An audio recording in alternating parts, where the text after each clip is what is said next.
guys, welcome in this new video. This time I wanted to do something different. I was kind of in a funk, didn't know what to do, so I decided to take up Facebook and ask for help. So I gave 5 options and asked people to choose for me. So this is the answers, these are the answers, and I'm just going to play my art journal for you. Hey, 2 of the first prompts were 1, use your art journal, so here we go, and 2, stay abstract. So I would just say I stayed abstract-ish. That's okay. So as you can see, there's already something on my page because I can't fathom, losing all that ink. So I first gessoed to kind of calm it down. And starting with my focal point with the full moon and phases stencil with this big circle that I really like because I love circles.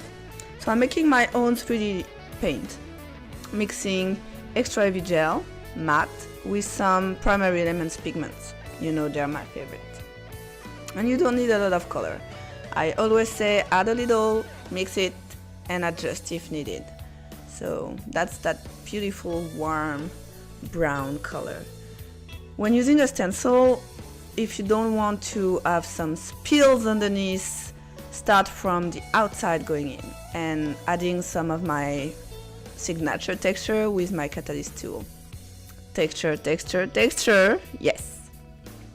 Another prompt was a color scheme that was orange, yellow and turquoise, and I'm using a semi-translucent paint that are translucent, and I kind of like the combo because I used to play with that combo a lot in the past, but it was a long time ago and I didn't know I missed it until I'm using it again.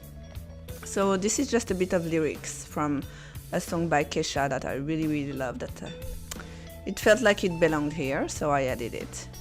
It will end up covered up, so that's fine. So just playing around, and as you can see, it's semi-translucent, so you can see underneath what's going on with the previous stencil work. I started applying it with a paintbrush and blending the color together, but then decided, I need some more interest, so I came back with a catalyst tool, but a palette knife would work as well. And you can see that the color intensity is way higher when using with the palette knife than the paintbrush. Not looking for perfection, like almost never, just going with the feeling.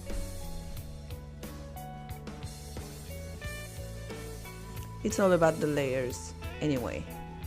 Now that it's dry, I'm using glass bead gel, mixed with primary elements, and it was another prompt. And again, you mix the powder with the gel and instant paint. The glass bead gel is amazing. It's just not easy to find how to use it.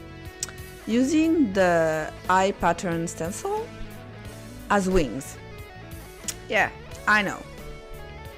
I cleaned it off because I needed to flip the stencil over and I didn't want some purple paint everywhere.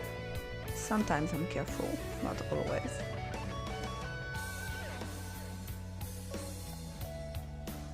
And now I know I wanted to use ends. And first, using the, I don't know how you say that in English, sigil, part of the Do No Harm Techno Sheet stencil, and if you remember, I used the word part in my first project, and a natural sponge with white. Because I didn't need the words, I knew the meaning was there, and that's all that I wanted. So back to the ends, I didn't know if I wanted to use the mask part or the stencil part, and then decided that I was going to use the stencil part.